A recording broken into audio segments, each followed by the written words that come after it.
In this video, we are featuring a speech from Jim Rohn about how to take full responsibility of your mindset rather than making excuses your whole life.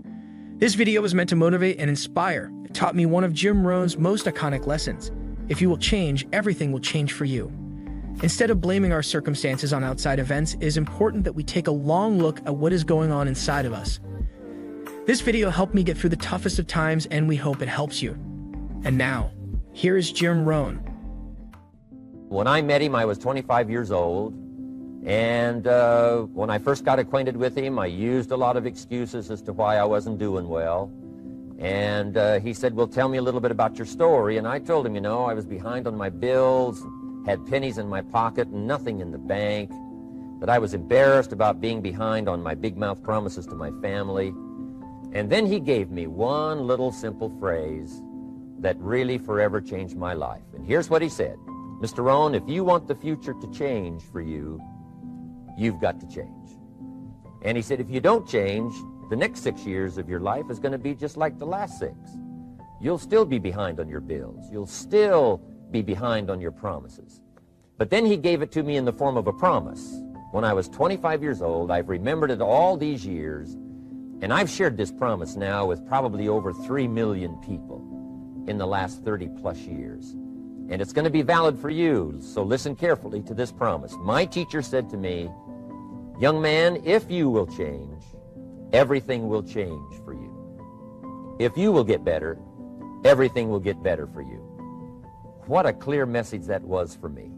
He said, if you'll change your philosophy, if you'll change your habits, if you'll refine your thinking, if you'll change and accept some new disciplines, if you'll turn the corner where you've been in the past, go for a new life for the future, he said all kinds of remarkable things will happen for you if you will change. Before I met Mr. Schoaf, I used to cross my fingers and say, I sure hope things will change. I was hoping the government would change and the tax structure would change and that my boss would change and pay me more money. I was hoping that, economics would change and prices would come down. And I was hoping that circumstances would get better.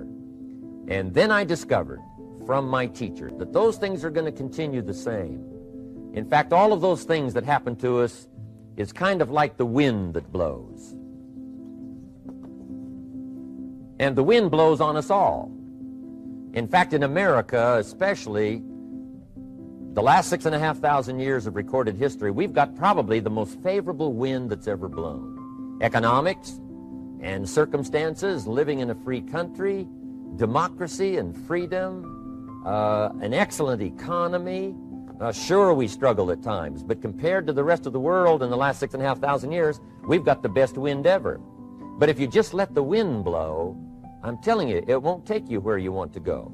All of us must use this wind to take us to the dreams we've got, to the equities we want, to the money we want, to the income we want, and to all the things we want our life to have.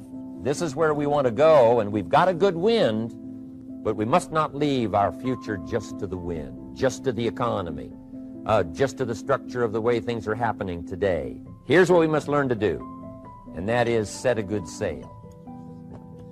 And if you'll learn to set a good sail, and that's what my teacher taught me in those early days. He said, Mr. Rohn, the wind is going to blow however it's going to blow.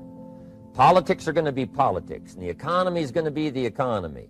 And however it turns out, that's the way it's going to be. What you must learn to do is not to wish for a better wind. That's naive. The key is to wish for the wisdom and the skills and the learning so that you can set a better sail. And so that's what I did at age 25. I went to work not on the economy.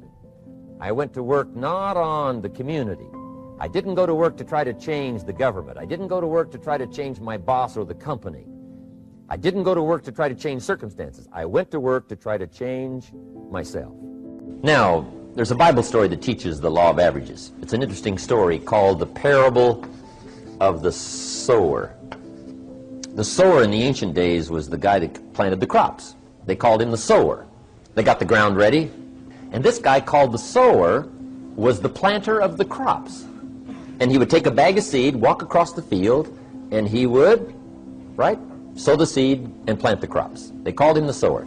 Now, the story of the sower is a typical story of life and people and results and what you can expect. Right? And then you let the obvious be your best teacher. First, the sower was a wise man. And when you read the whole story, you'll come to the conclusion the sower was a wise man, which is a high advantage. Right? You don't want to send a dummy out to plant. Right? We will all starve come fall. The sower had excellent seed. He didn't settle for something cheap and second best. He was highly ambitious. And when you read the whole story, you'll come to the conclusion this man was ambitious, which is an admirable quality, ambition. And then he went to work. Now the story with the sower, with the excellent seed, highly ambitious, opportunity all around him, he has the capacity, he's got the seed, everything's ready, and he starts out to sow, to get some results. Now it's an interesting story about what happened to him. It's a typical story of life, but it's fascinating. Here's what it says. He starts out to sow the seed early in the morning, but the first part of the seed that he sows falls by the wayside, and the birds get it. He's sowing this good seed, highly ambitious man sowing this good seed, and the birds are grabbing it. He sows some more, and the birds grab that. He sows some more, and the birds grab that. Now, remember, this is a typical story of life and people. Now, is that fairly typical? See, I got to tell you as a leader, the birds are going to get some of the seed. You get a hold of John. Let's say you're in real estate, right? Somebody here's in real estate. You get a hold of John. John says, hey, I'm looking for a change. I need a new occupation change. And I've heard about real estate. You say, John, come on over Friday night. We're going to have this orientation class. And we'll show you how to do it. Might be the new life for you. Earn the money you want to earn. Get your life turned around. Who knows what'll happen? John says, sounds great to me. I'll be there on Friday night. Learn all about it. I'll probably be one of your best salesmen. Say, okay, see you Friday night. Now, come Friday night, 7:30, supposed to start. John's not there. Say, well, maybe the traffic's a little heavy. So we wait till 7:45. About 8 o'clock, we come to the conclusion. He's not going to show. Question. What's happened since this unique conversation that you had with John, and you dropped on him this great idea, you've got the explanation, helped change his life, he said he would agree to be there, and he's not there. What's probably happened between then and Friday night? The birds done got the boy. Got him. And who knows who the heck it might be, right? Maybe it's his brother-in-law, right? Says, real estate, you're not going to mix up in that, are you? Talked him out of it. Or his plumber. Says, let me tell you about real estate. His plumber. Now, if you get the message back as to what happened, see, here's where you might get off track. There's a couple of things you can do when the birds are grabbing the seed. One is you can chase birds. You say, those dirty birds, and away you go after the birds. You say, wait till I get a hold of his brother-in-law. I'll straighten him out. Tear him a new page. What does he know about real estate? His plumber. Now, see, you're off trying to straighten things out, rather than accepting it as it is. The best study of life is how it is, not how you wish it to be, not how you wish to rearrange it, how to take advantage of how it is. Some people would rather get even than to get ahead. They get off course. See, if you're off chasing birds, you have left the field. You're not sowing anymore. Now your chances go down instead of up. There's some things you don't try to cure. There's some things you ignore.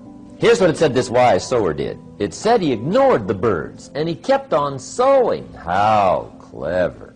There's some things you just got to accept. That's the way it is. So he keeps on sowing. And here's the key. If you keep sowing, you can sow more than the birds can get. But the birds are part of life. And don't press me why. I didn't arrange all this. I don't know. It's just the way it is. So he keeps on sowing. Now the story says this sower keeps on sowing. Now the seed falls on shallow ground, rocky ground, where the soil is shallow. And it says the little plant starts to grow. This time, the birds didn't get it. But the first hot day, these little plants wither and die. Now that's kind of disappointing, isn't it? But see, that's bound to happen. This time you recruit John. John says, I'll be one of your best. He doesn't show up at the third meeting. You say, where's John? Say, I don't know. Somebody said, boo. And he... They've heard about somebody with a similar health challenge, or have read about somebody with a similar health challenge that went about making significant changes in how they think, how they act, and how they feel. And over a period of time, the disease went away, and without any exogenous substance. Other people come because they want to create a new life, a new job, a new career, a new opportunity. Some people come because they're chasing the mystical and they want to have those profound mystical experiences. And I think everybody comes for their own reasons. But what we're learning now is that in these 7-day events, and I'll talk about why we do those 7-day events in a minute, but there comes a point where people start experiencing a greater level of wholeness. And when you start seeing that kind of coherence that goes on in the brain and coherence that goes on in the heart, and we measure this, when you feel so whole and so complete that you're happy with yourself, and you probably will want less. And you're less reliant on anything outside of you to bring you joy. And I think that kind of is who we are innately. So people come for all kinds of reasons, and they think it's because they want wealth, or they want health, or they want a new relationship. But it's who they become in the process, because that's what you take with you.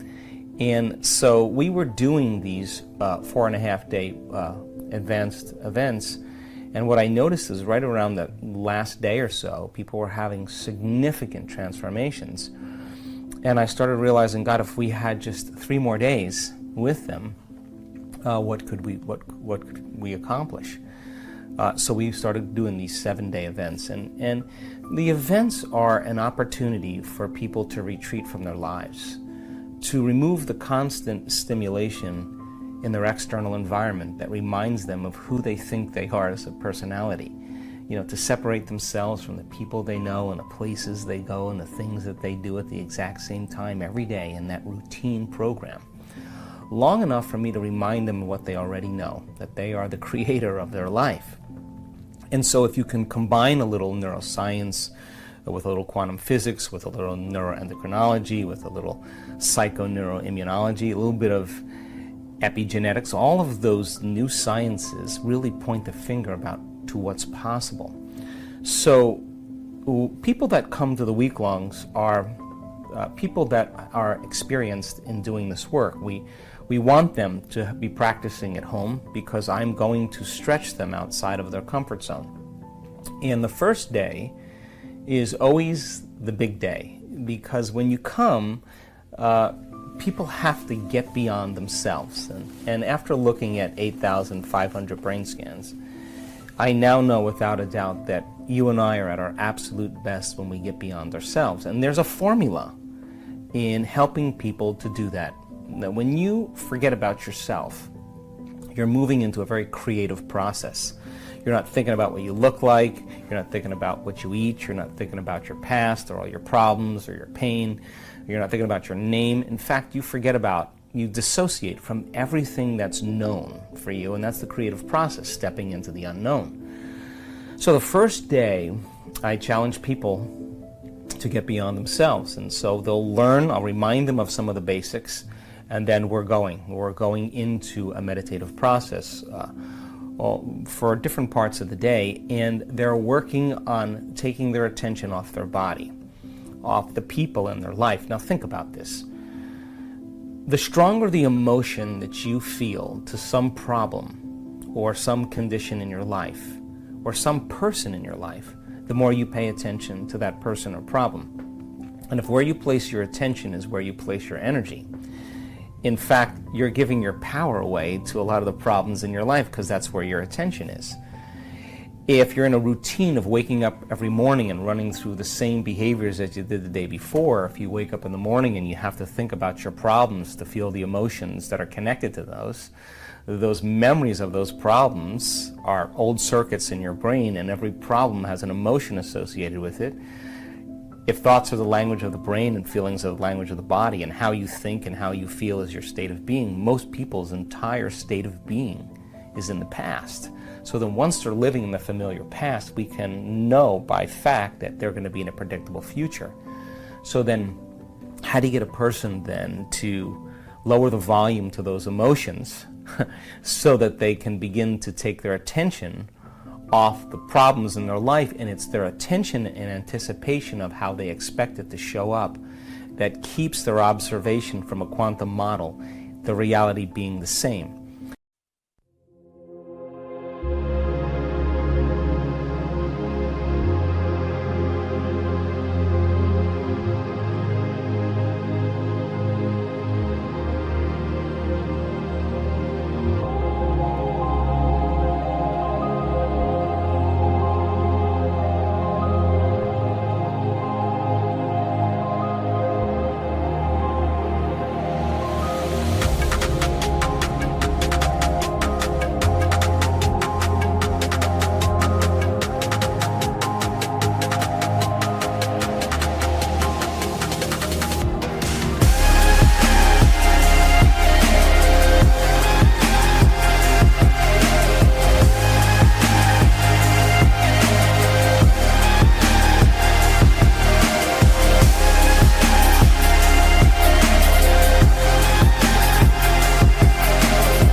Chẳng thể quên khi cơn mưa đêm lại về.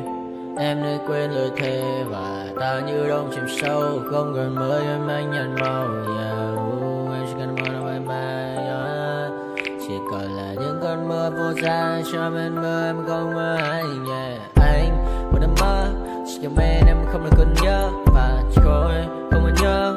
Và người ta bên nhau như ngã tớ. Muốn nhớ về say em chỉ có mấy em ở đây. Và anh như muốn chết đi nhưng không muốn em mơ mày. Tình yêu làm cho ta đau đầu. Không em như nằm ngân màu. Anh như nếu mong cầu. Và mưa bên em ngủ sầu. Chào cả ba ba để mơ. Chỉ có bên em nhưng là khó mơ.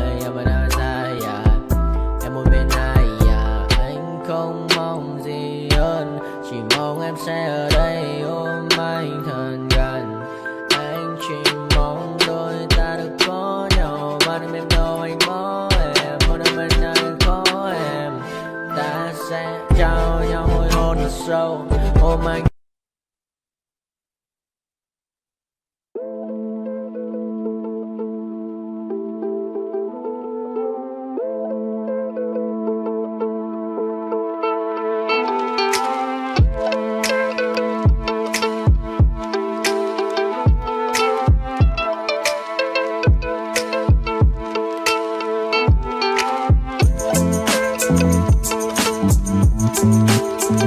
Thank you.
I got nightmares in my head, I fear that the thoughts build up until I can't hear, that my mind fills up into a creature, and it haunts me somewhere much deeper. Anxiety, filling up every space, no privacy. And silently, it could build and build until you finally see, whoa, it's taking over, damn no closure, moving closer. No exposure, I just wanna be a loner. Some can't stay sober, looking over all their shoulders, like moving boulders just to get out of the home. It sucks, I've had enough, I don't wanna feel the stuck under the rug, all my problems that I shove. I got nightmares in my head, I fear that the thoughts build up until I can't hear, that my mind fills up into a creature, and it haunts me somewhere much deeper. I got nightmares in my head, I fear that the thoughts build up until I can't hear, that my mind fills up into a creature, and it haunts me somewhere much deeper. I've been feeling weird, I can't seem to focus good enough, nothing's really clear, sometimes it could be a little tough. I just need to feel like the end's in sight for me, but let's be really real, anxiety can foggy all this stuff. I've been feeling weird, I can't seem to focus good enough, nothing's really clear, sometimes it could be a little tough. I just need to feel like the end's in sight for me, but let's be really real, anxiety can foggy all this stuff. It sucks when you finally feel like giving up. Oh God, no luck, everything feels like you're sticky stuck. I'm lost, handcuffed to the bed where I sleep, don't give a fuck. Can't stop, unplug, feeling over